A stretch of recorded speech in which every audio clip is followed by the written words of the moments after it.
L'isola verde.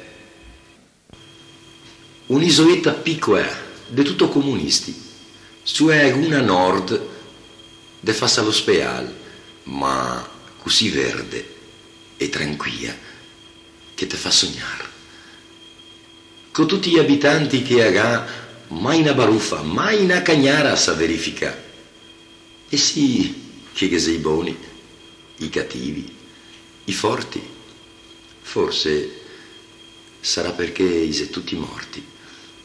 S Michele ZDA e ne altri de qua, ma anche a sto anno, de un pochetto, s'avemo vicina, 100 metri di acqua e poi è tranquilla, voga, voga, voga e va.